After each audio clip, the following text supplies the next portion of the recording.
ก่อนหน้านี้ครับช่องเรารีวิว QCK Heavy ครับซึ่งเป็นแผ่นรองเมาส์ในตำนานที่ผมชอบมากๆเลยตอนนี้ครับ SteelSeries เขาออกแผ่นรองเมาส์รุ่นใหม่ครับช่วงปลายปี 2025 ปลายปีที่แล้วนะครับซึ่งความพิเศษคือเขาจะแบ่งความเร็วเป็น 3 ระดับครับชื่อรุ่นคือ QCK Performance ครับซึ่งก็จะมีคอนโทรลบาลานซ์แล้วก็สปีดนะครับซึ่งทั้ง 3 ระดับนี้ครับมันเปรียบเทียบกับแผ่นตัวไหนได้บ้างนะครับแล้วก็ความรู้สึกแต่ละแผ่นเป็นยังไง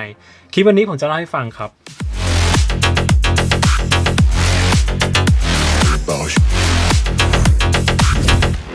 คลิปนี้ครับเป็นคลิปที่ผมใช้เวลาทำนานมากนะครับเพราะว่าผมต้องเอาแต่ละแผ่นเนี่ยไปเล่นมาสักระยะหนึ่งนะครับจนสามารถรู้ลักษณะนิสัยของแต่ละแผ่นนะครับคลิปวันนี้ผมขอ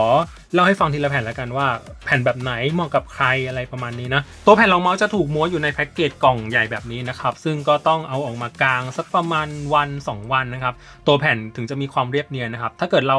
มาถึงเราเล่นเลยเราจะรู้สึกว่าตัวแผ่นมันไม่เรียบนะครับอันนี้ก็ถือว่าเป็นข้อเสียนิดนึงนะครับเพราะว่าเขาไม่ได้ใส่แพ็กเกจที่เป็นกล่องแบนๆมานะครับรุ่น Performance จะมีอยู่2ไซส์ครับไซส์แรกคือไซส์ L ที่อยู่ในมือผมนะครับ490คูณ420มิลครับซึ่งเป็นไซส์มาตรฐานของแผ่นรองเมาส์เกมมิ่งนะครับอีกไซส์หนึ่งเนี่ยเราจะเรียกว่าเป็น Deathmatch ครับไซส์ XL ไซส์ก็อยู่ที่900คูณ400มิลนะครับแล้วก็ทั้ง2ไซส์ความหนาจะเท่ากันคือ 3.5 มิลครับซึ่งเป็นแผ่นที่ค่อนข้างบางเหมือนกันตัวแผ่นมีแค่สีดำนะครับแล้วก็จะมีโลโก้ SteelSeries อยู่มุมขวาล่างตรงนี้นะครับแล้วก็แต่ละแผ่นครับจะมีแบตที่จะบอกสปีดครับอันนี้ก็เป็นเวอร์ชันคอนโทรลนะโลโก้ Steel ตรงนี้ครับเขาเป็นการเฟลกอัดความร้อนครับก็จะมีความคงทนครับไม่ลอกง่ายๆนะครับแล้วก็ผมอยากจะให้เพื่อนๆดูตรงข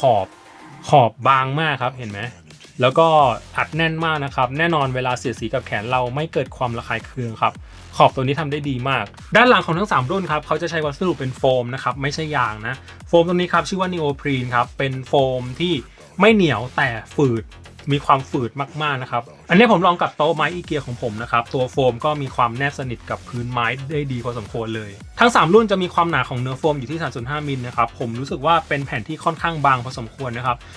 ความหนาแน่นน่ะมันจะอยู่ระหว่างซอฟต์กับมิดคือเรายังสามารถเอานิ้วกดลงไปได้อยู่นะครับแต่ก็เรียกว่าเป็นแผ่นที่มีความหนาแน่นสูงแล้วกันนะครับเนื่องจากความบางของมันด้วยแหละสิ่งที่ทำให้ทั้ง3แผ่นแตกต่างกันคือเรื่องของเนื้อผ้านะครับแล้วก็ความหยาบสาของ texture อันนี้ครับเป็นภาพซูมของตัวเส้นได้นะครับสังเกตว่าตัวสปีดเนี่ยเส้นได้จะมีความถี่ที่ค่อนข้างละเอียดมากนะครับทำให้ความเรียบเนียนตัวแผ่นสปีดจะมีความเนียนมากที่สุดนะครับเอามือลูบจะรู้สึกได้ถึงความลื่นนะครับไม่มีความหยาบสากเลยส่วนตัวคอนโทรลเนี่ยเส้นได้จะมีความอัดกันจนรู้สึกว่าพื้นผิวมันจะมีความสากตัวพื้นผิวคอนโทรลครับจะมีความสากที่สุดนะครับเอามือลูบยังรู้สึกถึงความสากความหยาบนะครับส่วนแผ่นบาลานซ์ผมรู้สึกว่ามันมีความกลางๆนะครับแต่ก็กลางไปทางสากละกันเวลาเอามือลูบยังรู้สึกได้ถึงความสากของเนื้อผ้าแต่ไม่สากเท่าคอนโทรลนะอันนี้เป็นความเร็วเปรียบเทียบระหว่าง3แผ่นนี้นะครับสังเกตนะครับผมมีความรู้สึกว่าบาลานซ์เนี่ยมันมีความใกล้เคียงกับสปีดเหมือนกันคือมันช้ากว่าสปีดนั่นแหละแต่ก็ไม่ใช่ความช้าที่หนีห่างกันเท่าไหร่นะครับแล้วก็คอนโทรลก็ตามความเป็นคอนโทรลแหละมันก็จะมีความช้าที่สุดผมขอรีวิวทีละตัวนะครับเริ่มจากแผ่นสปีดก่อนแผ่นสปีดเนี่ยเนื้อผ้ามีความเรียบเนียนมากนะครับแล้วก็ผมรู้สึกว่าด้วย DNA ของ SteelSeries เขาจะเป็นแบรนด์ที่ทำแผ่นรองเมาส์ไม่เร็วเท่าไหร่ถึงตัวนี้เป็นแผ่นสปีดก็จริงนะครับแต่เป็นสปีดที่เรายังหยุดตัวเมาส์ได้ง่ายอยู่คือผมเคยใช้แผ่นสปีดตัวอื่นๆมานะมันเร็วก็จริงนะครับแต่เวลาหยุดเมาส์ตัวเมาส์มันจะมีเหมือนเป็นอาการสั่นมันหยุดไม่นิ่งพูดง่ายๆนะครับพวกค่า stopping power มันจะน้อยแต่สำหรับสปีดตัวนี้นะผมรู้สึกว่าเป็นแผ่นสปีดที่มี stopping power ที่เยอะพอสมควรนะครับ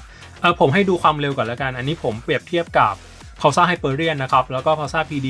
170ซึ่งเป็นแผ่นสายสปีดเหมือนกันนะครับสังเกตนะครับ QCK Speed ผมรู้สึกว่ามีความใกล้เคียงกับ PD 170ที่เป็นสปีดจ๋าๆเลยนะครับอันนี้แผ่น Pulsar แผ่นใหม่เป็นสปีดจ๋าๆเลยแต่มันเร็วก็จริงนะครับแต่ยังมีแรงหยุดเยอะอยู่นะครับแผ่นตัวนี้ถ้าตีเป็นความเร็ว0 ถึง 10นะครับผมให้เร็วอยู่ที่ประมาณ 7.5 เต็ม 10แล้วกันคือมันลื่นมันเร็วมันเนียนแต่เรายังสามารถเบรกตัวเมาส์ได้อยู่เบรกตัวเมาส์แล้วตัวเมาส์ไม่สั่นตัวเมาส์มีความนิ่งซึ่งอันนี้ผมถือว่าเป็น DNA ของ SteelSeries เลยเล่นได้ง่ายครับแล้วก็ผมได้ทดสอบเอาแผ่นสปีดนี้นะครับไปเล่น Valorant มาซึ่งเราก็รู้กันใช่ไหมว่า Valorant มันเป็นเกมที่ต้องอาศัยการคอนโทรลสูงมากๆนะครับเป็นเกมแนว Tactical Shooter นะก็ผลตามนี้เลยยังเล่นได้อยู่นะครับผมเอาสปีดตัวนี้ไปเล่น Valorant ผ่านนะครับซึ่งผมไม่ได้อวยตัวเองนะครับแต่เวลาเราเล่นจริงๆเราจะสัมผัสได้ว่าแผ่นนี้มันมีคุณภาพประมาณไหนแผ่นสปีดตัวนี้สามารถเล่น Valorant ได้เพราะฉะนั้นเราไม่ต้องสืบเลยถ้า เราเอาไปเล่นแนวแบบ tracking ไวๆ Overwatch 2 Call of Duty Apex แผ่นสปีดเอาอยู่แน่นอนแล้วก็สามารถหยุดตัวเมาส์ได้ง่ายอยู่นะครับจากการทดสอบใน Valorant นะถ้าเกิดเปรียบเทียบกับดีไซน์นะผมรู้สึกว่ามันมีความคล้ายเคียงนะในเรื่องของความเร็วนะครับแต่performance speed ตัวนี้ผิวเนียนผิวไม่หยาบนะครับซึ่งอันนี้ก็ค่อนข้างแตกต่างกับแผ่นสปีดจากแบรนด์อื่นปกติแผ่นสปีดแบรนด์อื่นเขาจะเป็นแผ่นที่มีความสากๆหน่อยเนอะแต่ตัวนี้เนียนเรียบเนียนนะครับแผ่นสไปแผ่นบาลานซ์นะครับเป็นแผ่นที่มีความเป็นทางสายกลางเนอะมีส่วนผสมระหว่างคอนโทรลกับสปีดก็เป็นแผ่นที่รีวิวค่อนข้างยากเพราะว่ามันกลางอ่ะผมก็ไม่รู้จะอธิบายอะไรมากนะครับเอาเป็นว่าตัวเนื้อผ้ามีความหยาบๆหน่อยแต่ไม่หยาบเท่าคอนโทรลแล้วก็ไม่เรียบเนียนเท่าสปีดนะครับจะมีความกลางๆหน่อยนะครับแล้วก็อันนี้ผมลองเปรียบเทียบกับโลกาอาราชินะครับแล้วก็อาริซันซีโร่ครับเจ้าบาลานนะครับจะมีความเร็วกว่าซีโร่นิดนึงแล้วก็มีความคล้ายๆกับอาราชินะครับแต่อาราชิรู้สึกจะเป็นแผ่นที่หยาบสากมากนะครับแล้วก็จะมีความหนานุ่มนิดนึงตัว performance จะบางกว่านะครับแล้วก็ถ้าเกิดตีเป็นความเร็วนะครับ0 ถึง 10ผมให้เจ้าบาลานซ์อยู่ที่ประมาณ6 เต็ม 10คือมันเป็นตรงกลางแต่ค่อนไปทางสปีดนิดนึงนะครับอีกนิดนึงก็จะใกล้กับแผ่นสปีดแล้วแต่เป็นแผ่นที่มีความเร็วแล้วกันมีความเร็วแล้วก็มีความหยาบสากนะครับแล้วก็มีค่า Spin Power มีแรงหยุดที่มากกว่าแผ่นสปีดครับแผ่นสุดท้ายครับแผ่นคอนโทรลครับผมรู้สึกว่าเป็นแผ่นที่เหมาะกับความเป็น Steel Series มากๆนะครับเพราะว่าหลายๆแผ่นของ Steel เขาจะเป็นแผ่นที่ค่อนข้างมีความช้ามีความคอนโทรลนะครับเพราะว่าโปรเพลเยอร์ในเคาน์เตอร์ส่วนมากเขาก็จะใช้แต่แผ่นคอนโทรลกันใช่ไหมก็เนี่ยครับเป็นหนึ่งในแผ่นคอนโทรลที่ผมรู้สึกว่าไม่หนืดไม่หน่วงนะครับมีความช้าก็จริงมีแรงหยุดเยอะก็จริงแต่ไม่รู้สึกหนืดตัวเมาส์เลยมีความหยาบสากที่สุดนะครับจะรู้สึกว่าพื้นผิวมันมี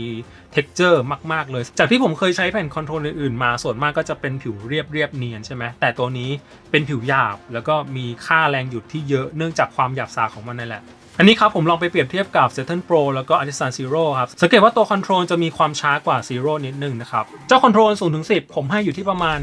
3.5 แล้วกันคือมีความคอนโทรลจ๋าๆเลยแล้วก็เกมที่ผมเอาไปทดสอบผมก็เอาไปทดสอบกับพวก Overwatch 2 ซึ่งเป็นเกมที่ต้องอาศัยการเคลื่อนไหวเมาส์ไวๆนะครับซึ่งผมก็เหมือนสลับกันนะ Valo ใช้สปีด Overwatch ใช้คอนโทรลก็ยังเอาอยู่นะครับตัวแผ่นไม่ได้รู้สึกหนืดนะครับแล้วก็มีค่าแรงหยุดที่เยอะมากๆซึ่งเพื่อนๆมีคำถามแน่ๆแหละว่าควรเลือกแผ่นตัวไหนดีผมก็เอาจริงๆนะมันแอบแนะนำยากเหมือนกันนะคือถ้าเราพูดแบบง่ายๆนะถ้าคนเล่นเกม Valorant เป็นหลักก็ไปเอาแผ่นคอนโทรลถ้าคนเล่น Apex เป็นหลักเล่น Overwatch เป็นหลักก็ไปเอาแผ่นสปีดซึ่งอันนี้มันเป็นคำแนะนำที่ง่ายมากแต่ผมก็ไม่อยากจะแนะนำแบบนี้เท่าไหร่ผมอยากจะให้ดูเรื่องของพื้นผิวนะครับเพื่อนๆชอบพื้นผิวหยาบสากหรือชอบพื้นผิวเรียบคือผมรู้สึกว่าทั้ง3แผ่นเนี่ยความเร็วมันไม่ได้หนีห่างเท่าไหร่นะครับแล้วก็อย่างที่บอกด้วย DNA ความเป็น Steel Series มันเป็นแผ่นที่ไม่เร็วเท่าไหร่นะครับมันยังมีความคอนโทรลมีความคุมเป้าได้ง่ายอยู่มีแรงหยุดที่เยอะทั้ง3แผ่นเลยนะครับจากการที่ได้ทดสอบมาหลายๆเกมนะอีกเรื่องหนึ่งที่ผมเน้นย้ำก็คือเรื่องของราคาครับทั้ง3แผ่นเนี่ยราคาถ้าใช้โค้ดก็น่าจะอยู่ที่ประมาณ1,000 กลางๆนะครับซึ่งเป็นราคาที่ผมคิดว่าเอื้อมถึงได้ง่ายนะแล้วก็ด้วยความเป็น Steel Series เขามีคุณภาพที่สูงอยู่แล้วนะครับแล้วก็ตัว Deathmatch ครับผมรู้สึกว่าเขาทำราคาดีมากเลยราคาเนี่ยอยู่ที่ประมาณ 2,000 กลางๆนะครับแล้วก็ผืนมันใหญ่มากเลยนะแล้วก็ราคามันไม่ได้ต่างจากไซส์ L มากนะครับสำหรับคนที่อยากจะหาแผ่นใหญ่ๆไปปูโต๊ะผมรู้สึกว่า Deathmatch ของรุ่น Performance น่าสนใจพอสมควรเลยเน้นย้ำอีกทีนะครับผมอยากจะให้เพื่อนๆเลือกตามเกมที่เราเล่นหรือเลือกตามความหยาบสากนะครับชอบผิวหยาบหรือชอบผิวเรียบนะครับความเร็วมันไม่ได้ต่างกันมากจนเห็นได้ชัดขนาดนั้นแต่ก็อย่างที่บอกตัวคอนโทรลมีแรงหยุดเยอะที่สุดตัวสปีดมีแรงหยุดน้อยที่สุดแต่ก็จะมีความลื่นมากที่สุดตัวคอนโทรลก็อาจจะมีความหน่วงมากที่สุดประมาณนี้แต่ไม่ใช่ความหน่วงความหนืดที่น่ารำคาญไม่ใช่ความลื่นที่ควบคุมเป้าไม่อยู่ผมรู้สึกว่า3แผ่นนี้ควบคุมเป้าได้อยู่แล้วก็มีค่าแรงหยุดที่เยอะทั้ง3แผ่นครับ